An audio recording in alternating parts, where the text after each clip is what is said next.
My name is Marion Carter. I was 67 when my only son decided I was no longer worth the space I took up in the world. He didn't say it outright, of course. Ethan always had a way of dressing cruelty up in concern. "Mama, we just want what's best for you," he said that night, his wife Danielle nodding beside him like it was a line they'd rehearsed in the car. They brought soup.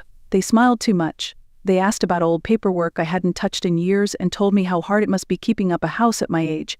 I didn't realize they'd already spoken to a lawyer. I didn't know Danielle had started changing the locks. But what I remember most is that lunch.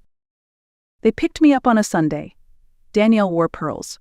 Ethan wore that fake smile he always used when he was lying. "We're taking you out," he said. "Just us three. You need a break." I didn't pack a bag. I didn't even wear my good shoes. We drove for half an hour, then they pulled up in front of a beige building with a fake fountain and plastic tulips lining the sidewalk. "Just for a few days," Ethan said. He kissed my cheek and held me a little too long. Danielle smiled with her cold, glossy lips and walked me to the entrance like a guest being dropped off at a hotel. But it wasn't a hotel. It was a nursing facility, one of those memory care places with locked doors and no clocks. They left me there without my phone, without my purse, without a clue. I asked the nurse if I could call my son. "You'll have to wait until visiting hours," she said, not unkindly. "But he just left." She looked confused. And then she handed me the paperwork signed by Ethan. Power of attorney, medical consent, long-term placement. He'd signed me away like a suitcase. And that's when I realized I wasn't confused. I wasn't dying. I was being erased. The room was bare, no calendar, no photos, just a twin bed, a narrow dresser, and beige walls that felt like silence. I sat on the edge of that bed for hours, hands folded in my lap like I was in church. I wasn't crying, I wasn't yelling, I was processing. And what I processed was this: my only child had locked me away and walked into my house like I'd already died. The next morning, I asked the front desk if I could speak with the administrator. A younger woman in a navy pantsuit led me into a small office with a plant that was definitely fake. "There must be a mistake," I told her calmly. "I'm not confused. I'm not dying. I live alone, yes, but I'm capable." She blinked slowly, like I was speaking a foreign language. "Your son said you've been having spells," she replied. "He indicated this was a long-term placement for your safety." I wanted to scream. I really did. But something deep in me said, don't. Screaming would only prove them right. So I didn't. Instead, I waited. For 3 days, I waited in that little room, staring out at a courtyard full of people who didn't know their own names. People who'd once been teachers, mothers, musicians, accountants, and now they just sat. Some drooled, some muttered, some stared at nothing. And I thought, is this how I end? After everything I did, after everything I held back so Ethan could have a future. No. That night, I asked the night nurse for a notebook. I told her I liked to journal. She smiled and brought me one from the activity closet, spiral bound, cheap, but it would do. But I didn't write poems or prayers. I wrote facts. Dates, transactions, property deeds, bank accounts, passwords, every contact I still remembered. And at the top of the first page, I wrote one name, Monica Harris. My old attorney. I hadn't spoken to her in 2 years. But I never took her out of my contacts. Because somewhere in me, I always knew I might need her again. It took 4 days to get access to a phone. When I finally did, I called Monica's office. The line rang 6 times before I heard the voicemail. "This is Monica Harris. Please leave a message." I didn't waste time. "Monica, it's Marion Carter. My son has committed fraud. He forged my consent and placed me in a care facility against my will. I still have access to our joint account and the deed to my home. Call me." She called back before lunch. "Miss Carter?" Her voice cracked slightly. "Are you safe?" "As safe as a woman can be when her only child locks her away and thinks she won't bite back," I replied. There was silence. Then she said, "Tell me everything." By Friday, Monica was standing at the front desk of the facility, briefcase in hand and storm in her voice. She told the nurse she was my attorney. Suddenly, everyone was nervous. The administrator pulled her aside, trying to explain how they were acting in the client's best interest. Monica didn't flinch. She came into my room, looked me square in the eye, and said, You're not staying here another week. And if they give us trouble, we sue them too. I could have cried. Instead, I handed her the notebook. Inside were pages of evidence, my full mental history, the doctor's name who had cleared me 6 months ago, the last utility bill still in my name, the notarized deed that listed me as sole owner of the house Ethan had moved into. He thinks you forgot, Monica said, flipping through the pages. Let's remind him. First, we filed an emergency petition to revoke the forged power of attorney. Next, we obtained an independent capacity assessment from the facility's own doctor. He'd told me quietly on day 2, you don't belong here. Then came the kicker: we froze the joint account Ethan had been using to pay his mortgage. He thought I was helpless. But I had more power in my silence than he ever had in his schemes. By Wednesday afternoon, I walked out the front door of that nursing home. No goodbyes. Just a slow, steady walk into freedom carried not by hope, but by strategy. We didn't go back to my house. I didn't want to. Monica booked us into a quiet suite at an extended stay hotel for the weekend while we planned the next step. She brought me a soft cardigan and a fresh pair of shoes. No one looked twice at us. Just 2 women, one getting her life back, the other making sure no one took it again. Ethan didn't know I was out yet, but he would. That weekend, Monica filed a petition to enforce a partition sale. Ethan was living in a home he had no legal right to occupy. He hadn't bought it. He hadn't inherited it. He hadn't even been granted permission. And I wasn't going to fight him for keys. I was going to sell the whole damn house. And I did. A young couple newly married, no kids yet, walked through it with wide eyes and soft hands. They loved the arched hallway, the garden I had once built with Ethan when he was 8, the old wood floors.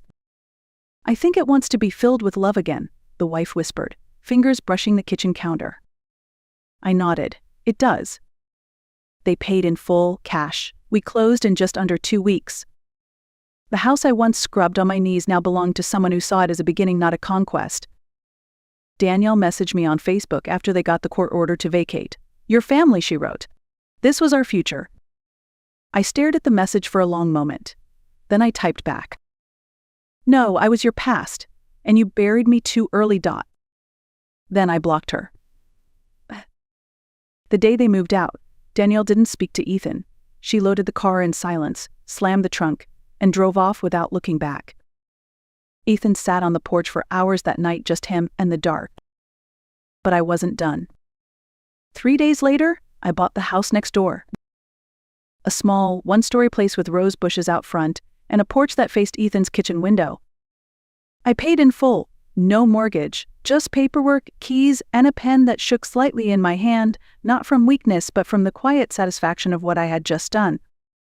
I didn't tell anyone. Not even Tyler. Because this was mine. The first morning in my new home, I wore my best Sunday hat and sat on the front steps with a cup of sweet tea. I didn't wave. I didn't speak. I just existed, calm, quiet, undeniable. And then Ethan stepped outside. He was in gym shorts and a wrinkled t-shirt, holding a trash bag in one hand and his phone in the other. He looked tired, not just sleep-deprived, but worn in a way that happens when the foundation under your feet begins to crack. He saw me. And froze.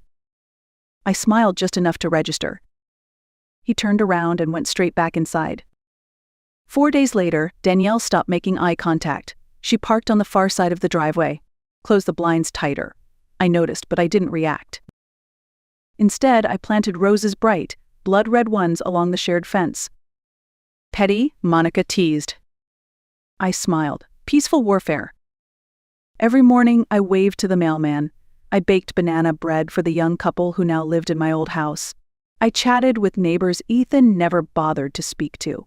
And every evening, I sat with my tea, watching Ethan through the blinds as he tried not to look back. Then, one afternoon, Tyler appeared. He walked up slowly, his backpack slung low, shoulders heavy. He paused at the fence, then crossed.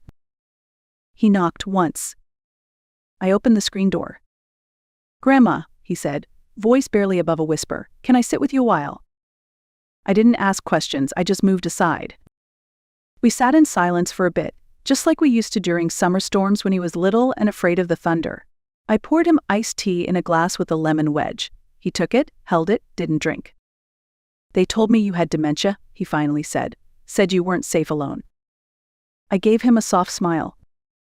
I never was confused, I said gently. He looked at me for a long time, then asked, "Why'd you buy the house next door?" I turned to face him fully. "Because your father needed a reminder," I said.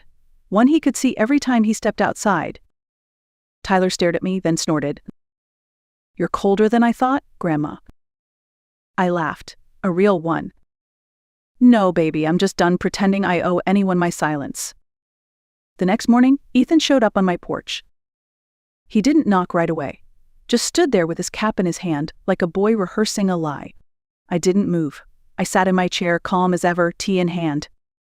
Finally, he knocked. I didn't flinch. I didn't smile. "Why are you doing this?" he asked. I sipped my tea. "Doing what?" "Living here, across the street, watching us." I tilted my head. "I bought this house because I like the view." "You're trying to humiliate me." I set my tea down. "No, Ethan. That part already happened. You did that when you called me a burden." He looked away. I kept going. "I raised you alone.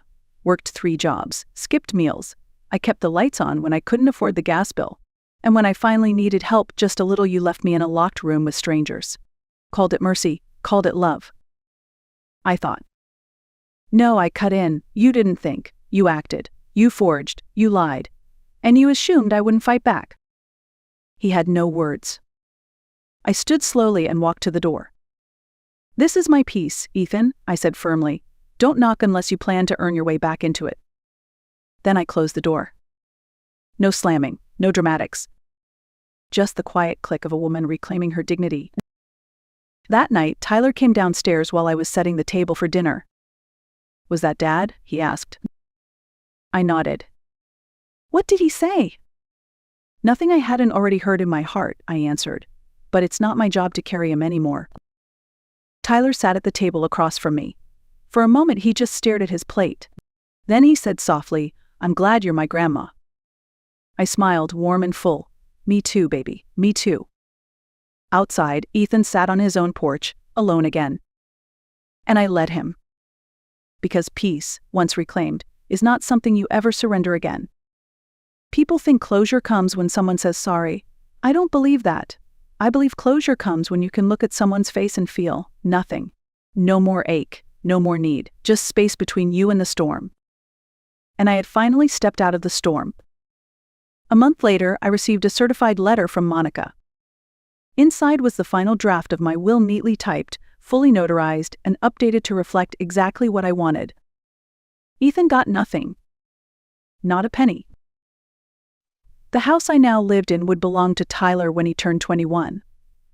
Until then, a trust would cover his education, his food, his health, and anything else he needed to build a real life. The rest of my estate, every cent from the house sale, my retirement fund, and old life insurance would go towards something new, the Carter Legacy Grant, a program I helped the community center launch. It was built for women like me. Older women discarded by the very children they raised, women made to feel like burdens, women with good minds, deep histories, and no one left to listen. I made the first donation myself, $50,000. No fanfare, no name on a plaque. Just quiet power put to better use. I didn't tell Ethan. He found out 2 months later when he called Monica, asking for a copy of the estate plan just to be informed. She told him with a smile that he wasn't included. That evening my phone rang. I recognized the number. "Mom?" Ethan's voice was tight. "Is this real?" "Yes." "You're cutting me out completely?" "No," I said. "You did that all by yourself years ago when you signed me away like luggage and sold my things before I was even cold." Silence. I said I was sorry, he finally muttered. "And I said I forgave you," I replied, "but forgiveness doesn't mean inheritance." Then I hung up. That was the last time we spoke. A month later, he moved. No U-Haul, no goodbyes, just a crooked for sale sign that sat on his lawn for 2 quiet weeks before it disappeared. The neighbors said he left town. Some say he went to Florida. Others think he moved in with a friend. I didn't ask. I didn't need to. because the day he left, I sat on my porch with jasmine tea in hand, and Tyler beside me, watching the street grow quiet again. "He's gone," Tyler said. I nodded. Sometimes people leave when they realize they can't control the story anymore. "Do you think he'll ever come back?" "Maybe," I said. "But if he does, he'll find a fence that wasn't there before." Later that year, I was invited to speak at the community center's Elder Justice Seminar. They asked me to say a few words about financial abuse, power of attorney scams, and reclaiming your legal rights as you age. I stood at the podium in my navy dress, hair pinned back, and told them the truth. "They will call you old," I said. "They will call you a burden. They will smile while stealing the life you built. But let me tell you something. There is power in truth. There is power in silence. And there is power in the law if you're brave enough to use it." The audience clapped. A few women cried. One came up to me afterward, hugged me tightly, and whispered, "Thank you for reminding me I'm not crazy." And that's what it's really about. Not just revenge, but legacy. Making sure no one gets left behind in a room that smells like bleach and pity. Making sure our stories aren't erased just because we walk a little slower or can't lift a grocery bag. That night, I went home and looked around the little house I once thought was a step down. But it wasn't smaller. It was freer, lighter, mine. Tyler was already in the kitchen, setting the table. He'd asked earlier if we could bake cookies after dinner. I smiled and told him yes, we could do anything we wanted. Because no one was uprooting us again. I stepped onto the porch as the sun dipped low, casting golden light across the garden. The roses I planted that spring had bloomed full and wild. The tomato vines were creeping up the fence. The marigolds danced in the evening breeze like they had secrets to keep. I looked at it all the life I'd reclaimed and thought. They put me in a nursing home and called me a burden. But I gave them a weight they'll never shake. Not out of hatred. Out of principle. Because sometimes the best revenge isn't rage or ruin. It's peace, it's clarity, it's boundaries that don't break. And it's the sound of your own laughter in a house they thought would go quiet without them. That's the sound of justice. That's the beginning of freedom. And it starts on a porch with sweet tea, soft jazz on the radio. And a life that is finally your own.